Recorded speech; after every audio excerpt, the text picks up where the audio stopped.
This is one of the most explosive callouts Candace Owens has ever delivered, and the internet is on fire. Candace is slamming Erica Kirk for what she calls a heartless betrayal, allegedly walking away from her own children to chase a brand new relationship. According to Candace, this isn't just messy drama, it's a moral collapse that exposes how far some people will go for attention, validation, and romance. Candace doesn't hold back.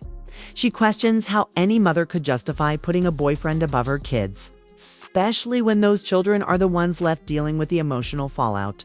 Social media is now split down the middle, some defending Erica, others echoing Candace's outrage and calling this a total abandonment. What makes this even more shocking is the timing. Candace claims this didn't happen slowly, was sudden, cold, and calculated. No long transition, no accountability, just gone. And now the kids are reportedly paying the price. Is this the ugly truth behind the curated posts and fake smiles? Or is Candace exposing something everyone was afraid to say out loud? One thing is certain, this accusation has crossed a line and there's no walking it back. Stay tuned because this story is about to get even darker. Candace Owens has never been one to soften her words, but her latest remarks about Erica Kirk have ignited a level of controversy that even her longtime followers didn't see coming.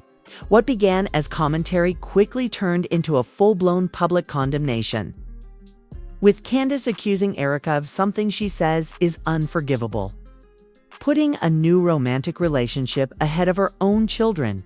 While the situation remains layered and disputed, the accusation alone has sent shockwaves across social media, talk shows, and online forums. According to Candace, this isn't about petty gossip or internet beef. She frames the issue as a moral failure, one that cuts to the core of responsibility, parenthood, and priorities. In her view, when a parent chooses personal gratification over the emotional and physical well-being of their children, it crosses a line that deserves public scrutiny. Candace argues that society has become too comfortable excusing behavior simply because it's wrapped in the language of self-care or finding happiness. Candace's supporters say this is exactly why she resonates with so many people. They believe she's willing to say what others won't, even when it's uncomfortable. To them, her criticism of Erica Kirk reflects a broader cultural frustration, one where parental obligations are increasingly blurred and accountability is often dismissed as judgment. They argue that if a father were accused of abandoning his children for a new partner, the backlash would be immediate and unforgiving. So why, they ask, should mothers be treated differently? On the other side, critics are pushing back hard. They argue that Candace is oversimplifying a complex personal situation and weaponizing it for political and cultural commentary. They point out that no one outside the family truly knows the full story, and that public accusations, especially ones involving children, can cause lasting harm. From this perspective, Candace's remarks are seen not as truth-telling, but as performative outrage designed to fuel clicks and controversy. What makes this situation especially volatile is the way social media has amplified every angle. Screenshots, old posts, speculative timelines, and anonymous insider claims are circulating at lightning speed. Each new rumor adds another layer of confusion, making it nearly impossible to separate verified information from emotional interpretation. Yet, in the court of public opinion, perception often matters more than proof, and that's where the real damage can occur. Candace, however, appears unmoved by the backlash. She maintains that children should never be collateral damage in an adult's personal decisions. In her commentary, she suggests that modern culture has normalized walking away from responsibilities under the banner of personal growth. To Candace, this mindset erodes the very foundation of family structure and stability. She argues that love, especially parental love, is proven through sacrifice, not convenience. Supporters of Erica Kirk counter with a very different narrative. They argue that stepping away from a harmful or unstable environment can sometimes be the most responsible decision a parent can make. They caution against assuming abandonment when the reality could involve legal arrangements, custody agreements, or behind-the-scenes efforts to protect the children's long-term well-being. From this angle, Candace's accusations are seen as reckless and unfair. Still, the emotional intensity of Candace's words has struck a nerve. Even those who disagree with her tone admit that the topic itself, parental responsibility versus personal fulfillment, and deeply uncomfortable and deeply relevant. In an era where personal happiness is often elevated above all else, the question becomes unavoidable. Where do we draw the line when children are involved? This controversy has also reopened debates about public figures commenting on private lives. Candace argues that once someone chooses to live publicly, their actions, especially those affecting children, become fair game for discussion. Critics disagree, insisting that children deserve privacy regardless of their parents' public status. They warn that dragging family matters into the spotlight can traumatize the very people everyone claims to be protecting as the story continues to evolve. One thing is clear: this is no longer just about Candace Owens or Erica Kirk. It's about the values people hold, the assumptions they make, and the judgments they're willing to pass with limited information. The outrage, the defenses, and the heated debates all reveal a society struggling to reconcile compassion with accountability. In part one of this unfolding saga, motions are high and lines are being drawn. Candace Owens has thrown down a challenge not just to Erica Kirk, but to anyone watching. Is this a necessary confrontation about responsibility and priorities? Or is it an example of how quickly public discourse can turn into public shaming? As more responses, statements, and reactions surface, the pressure is mounting. And whether people agree with Candace or not, her words have ensured that this conversation isn't going away anytime soon. In the next part, we'll take a closer look at the public reaction, the online backlash, and how this controversy is beginning to spiral beyond anyone's control. As Candace Owens' comments about Erica Kirk continued to circulate, the backlash and support grew louder, more emotional, and far more divided. What started as a pointed critique quickly evolved into a cultural flashpoint, exposing deep fractures in how people view parenting, accountability, and public judgment. By the time part two of this controversy unfolded, it was clear this was no longer just one accusation. It had become a full-scale online war. Social media platforms exploded with reaction videos, long threads, and heated live streams. Supporters of Candace applauded her for saying the quiet part out loud. They argued that too many parents, especially public figures, are praised for choosing themselves while their children quietly suffer the consequences. To this group, Candace's words weren't cruel, they were necessary. They believe uncomfortable truths are often labeled as hate simply because they challenge modern norms. Many of these supporters framed the issue in moral terms. They questioned how society arrived at a place where prioritizing romance over children could be justified or reframed as empowerment. Commenters shared personal stories of being left behind by a parent and described the long-term emotional damage it caused. For them, Candace wasn't attacking Erica personally. She was speaking for children who don't have a voice. However, the opposition was just as fierce. Critics accused Candace of exploiting a sensitive family situation to push a broader ideological agenda. They argued that parenting decisions are rarely black and white and that public speculation can distort reality. Several voices emphasized that absence does not always equal abandonment, pointing to scenarios involving custody arrangements, mental health struggles, or safety concerns that outsiders simply cannot see. This side of the debate also raised ethical questions. Should commentators with massive platforms weigh in on unverified claims involving children?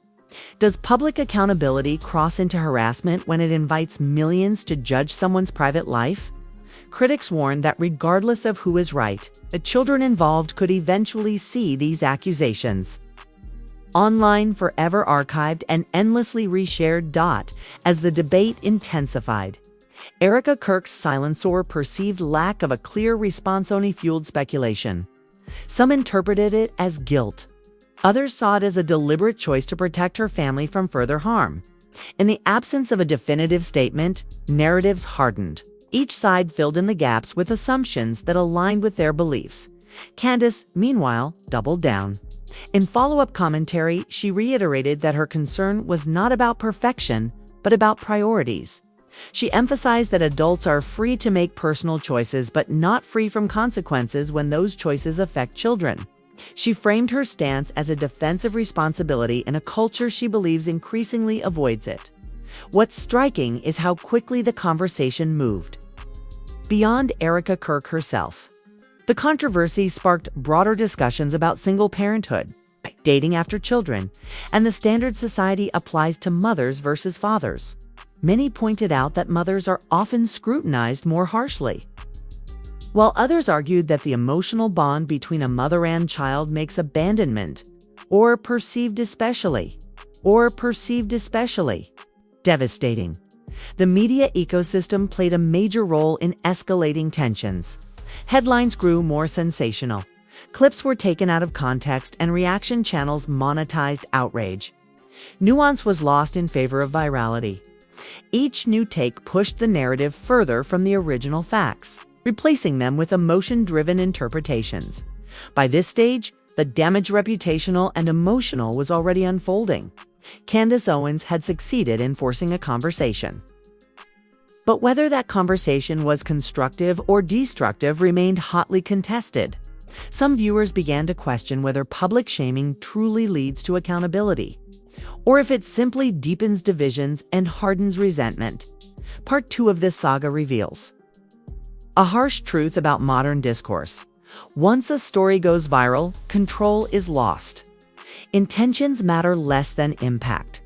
And when children are at the center of adult controversy, the stakes become infinitely higher as the noise continues to build. All eyes are now on what comes next. Will there be clarification, reconciliation, or escalation? In the final part, we'll examine the potential consequences of this public fallout and what this controversy ultimately says about power, influence, and responsibility in the digital age. As the controversy reaches its most intense phase, the focus is beginning to shift from outrage to consequences. What started as Candace Owens calling out what she views as a serious moral failure has now grown into a cautionary tale about influence, perception, and the permanent nature of online judgment. By part 3, the damage, whether justified or not, is already unfolding in real time. For Candace Owens, this moment reinforces her role as a cultural disruptor. Her supporters believe she has once again exposed an uncomfortable truth that many are afraid to confront. To them, the backlash only proves her point, that modern society resists accountability, especially when it clashes with personal freedom and emotional narratives. Candace has framed the fallout as a necessary cost of telling hard truths, insisting that protecting children must come before protecting adult feelings. But critics argue that this is precisely where the danger lies. They warn that when powerful voices make strong accusations based on limited public information, the consequences can spiral far beyond intent. Reputations are damaged, families are pressured, and children who never chose the spotlight become indirect victims of a digital firestorm. Even if clarifications or corrections emerge later, the initial narrative often sticks. Erica Kirk, regardless of where the truth ultimately lands, now faces an uphill battle. Public opinion has hardened, and online narratives rarely allow space for complexity or redemption. Silence is interpreted as guilt, while speaking out risks further scrutiny. This no-win situation highlights a harsh reality of internet culture. Once labeled, it is incredibly difficult to be seen as anything else. What this saga ultimately exposes is a deeper cultural conflict. On one side is the belief that public accountability is necessary to protect vulnerable people, especially children. On the other is the conviction that private family matters should not be tried in the court of public opinion. Both sides claim to be acting in the best interest of children, yet their approaches could not be more different. There is also a lingering question about responsibility. In the age of influence, when commentary turns into condemnation, where is the line? Is it enough to raise concerns, or does doing so publicly carry an obligation to ensure absolute accuracy and restraint? The Erica Kirk controversy shows how quickly commentary can become character judgment, and how fast nuance disappears once emotion takes over by the end of part 3. One thing is undeniable. This situation has left a lasting mark, not just on the individuals involved, but on the broader conversation about parenting, public scrutiny, and moral authority online. Candace Owens has forced people to confront uncomfortable questions. But whether this confrontation leads to reflection or further division remains uncertain. As the dust settles, the internet will move on to the next outrage. But for those at the center of this storm, especially the children whose lives are being debated by strangers, the impact may linger far longer than the headlines. Now it's your turn to weigh in, because this conversation is bigger than one headline, one commentator, or one family. The controversy surrounding Candace Owens and Erica Kirk forces us to confront uncomfortable questions about parenting, accountability, and the power of public influence in the digital age. Do you believe Candace Owens was right to speak out and defend what she sees as the best interests of children, even if it meant going public? Or do you think this crossed a line, turning a private family matter into viral judgment with lasting consequences? There is no easy answer, but your perspective matters. Drop your thoughts in the comments below. Share your experiences, your opinions, and your reasoning, but keep the discussion respectful. Remember, real lives and real children are involved, and words carry weight long after the trend fades. If you think conversations like this are important, like the video, subscribe to the channel, and turn on notifications so you don't miss future deep dives into the stories shaping culture, accountability, and influence. Share this with someone who cares about truth, responsibility, and honest dialogue. The debate doesn't end here. It starts with you.